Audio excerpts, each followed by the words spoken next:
had I not done that work, I'd be dead. Like, I would have followed through with, multiple suicide attempts. Like, I only had one big one where, I'd taken a bunch of pills and the world's starting to go black on me. And I'm like, oh shit, I don't really want to die. Like, I've made a mistake. Like, let me call for help. Can I take this back? Right. And I joke about it, but, that was a valley in my life. Like, that was the lowest point of my life, is realizing that, oh my God, what have I done? I'm not done here. I'm not done on this earth yet.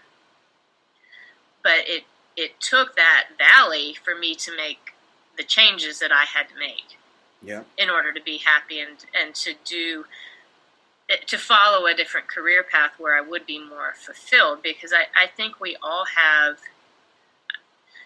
I'm kind of esoteric, so I think we all have a soul purpose, like soul, S-O-U-L, not S-O-L-E. I think we have multiple purposes in our lifetime, but I think that our souls drive us to do something for the betterment of an individual or society or just people in general. And I think if you can somehow turn that into a career, actually get paid to do it, that's the mecca right there. If you can figure out how to do that, and I figured that out. Like, I'm happy doing what I do, and providing a safe place for healing for people from a touch perspective.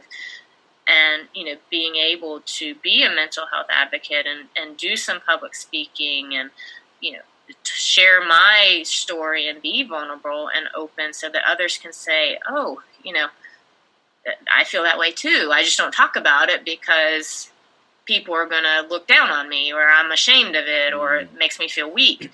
No, you're not weak if you feel this way. Most people feel this way, at least in my experience. A lot of people will come to me after I do talks and say, hey, I feel the same way. I've just never talked to anybody about it.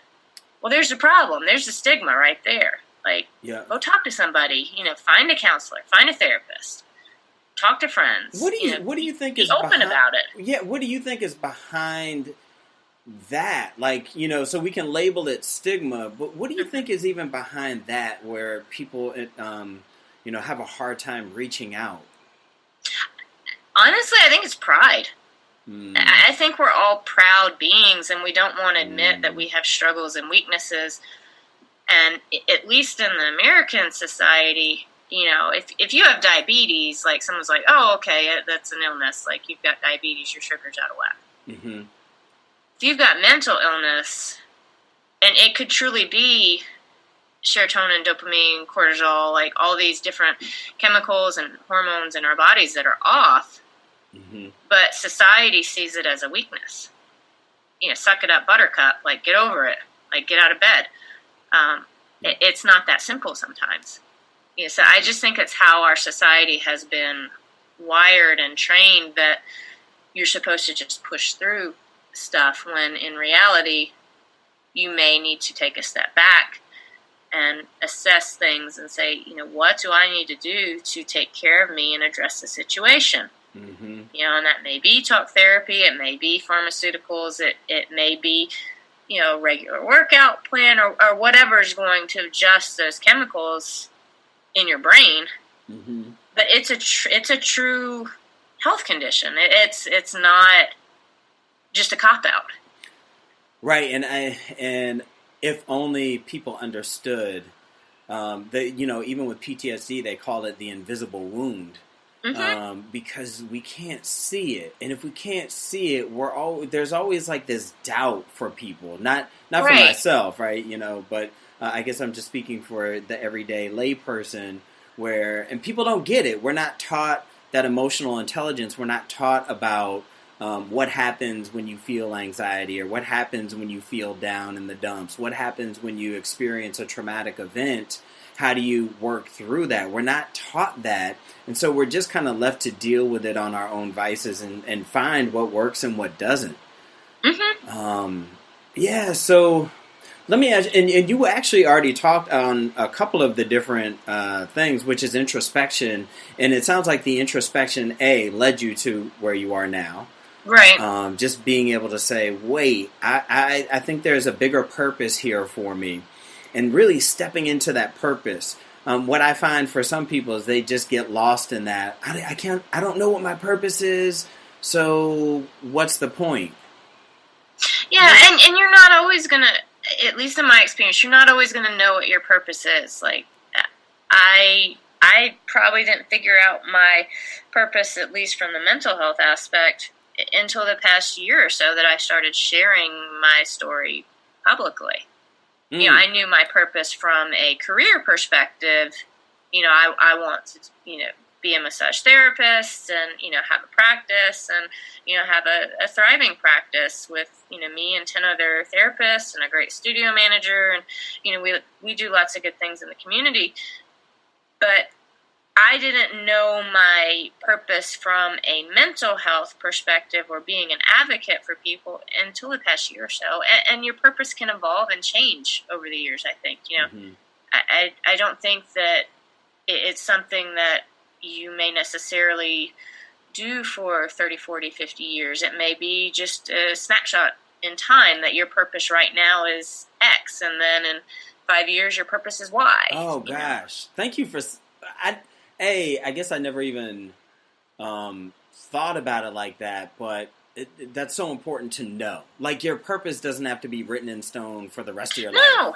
Right? No, I have a tree of life tattooed on my shoulder because I believe in constant evolution and changing in regards to who you are as a person, and that things can change. People change, and that's not a bad thing. Mm-hmm. You just learn more, and you evolve, and you grow, and you go with the flow.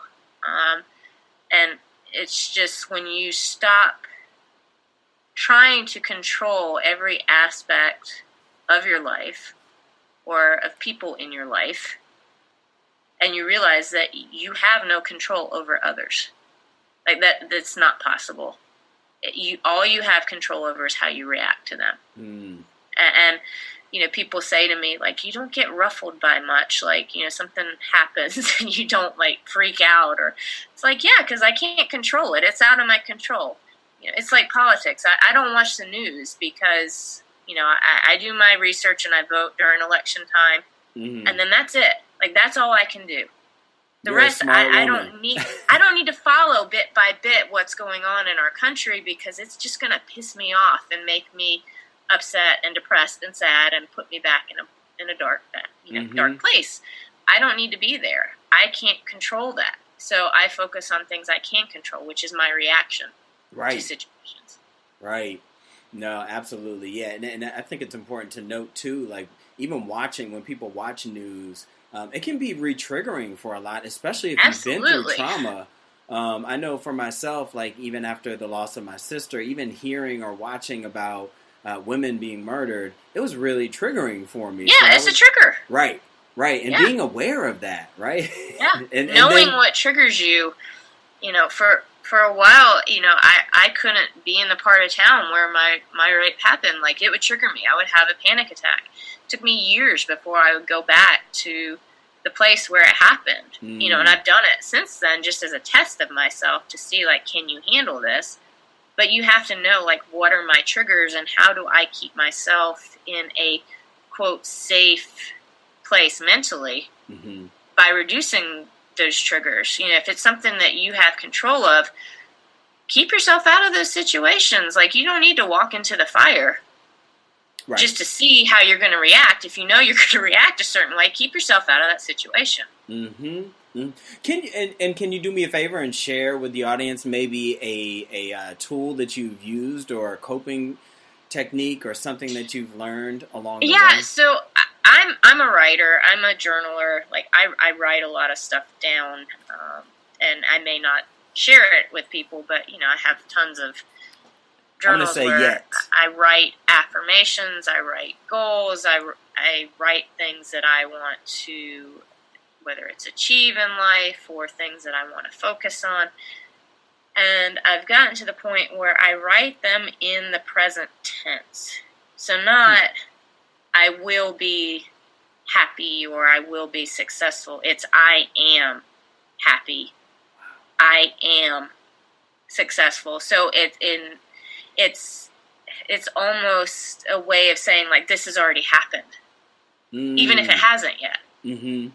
So it's a way to kind of trick the mind. So that's one thing I do. And then I go in and out of phases with meditation, but it really does help me. I actually have an app, which you're probably familiar with. It's called Headspace. Yep. And it is a guided meditation app. And they just released, or at least I just found it because I just started meditating again after a break for several months. Mm-hmm. They have this thing called Sleep Space.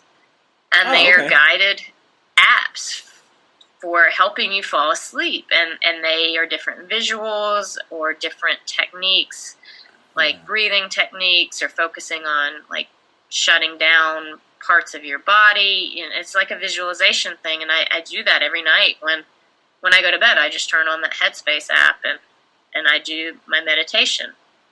So that really helps me just try to calm my mind down, because I do still have PTSD and I do still have what I call squirrel brain at times, where thoughts are just like pinging around and I can't grab onto one thought, and I'm going over my day or things that I didn't get done, and I got to do this, and this, and that meditation really helps calm me down. And just journaling and writing, and even like to-do lists, like, okay, I'm not going to focus on this right this second, I'm going to write it down, I'll get to it tomorrow.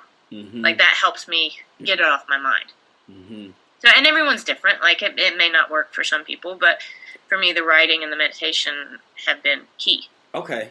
Yeah, and you're right, like, it's trial and error. What works for you may not work for everybody else, but it's about putting it into practice. And if you do it for 7, 10, 21 days, however long you do it, and you realize it's not necessarily for you, then you can at least switch and try something different. Right, switch and try something different, and, what worked in the past may not continue to work for you. Like, again, we change, we evolve, we grow. Right. Something that used to do the trick may not do the trick anymore, and that's okay. Like, you just have to find new things and new paths. Can you do me a favor and tell me a little bit about your, I know you said you write, so would you put that in the creative realm of this action plan? Yeah, I think so. More creative. It's not perfect writing by any means. It's just a creative outlet for me, and I do share, some of it, and one day I hope to publish a book, like you have. That's in my bucket list of things I want to accomplish in my life. But, it's just having that creative outlet where there is no judgment, and I just get to, do something that's fun to me. I'm a nerd. Like, I like to write. Yes, that's why I love you so much, right? I'm a bona fide nerd. Nerds unite. Yes. Well, and what's cool about you too is when I look at you and I met you, you're very self-expressed, and I think that's where I see the creativity in you as well. Like I see with the tattoos that you have. Yeah, about. I mean, I'm covered in tattoos. I did not start getting tattoos until I was 27. I waited until I got out of the registered dietitian field because most hospital systems frown upon tattoos. But, it's a creative expression to me. Like, every single tattoo on me has a story. Like, I don't just go into a shop and say, oh, that looks pretty, let's put it on me. I come up with an idea and present it to my artist, and they draw it up, and then they ink me up. That's just a way that I express myself.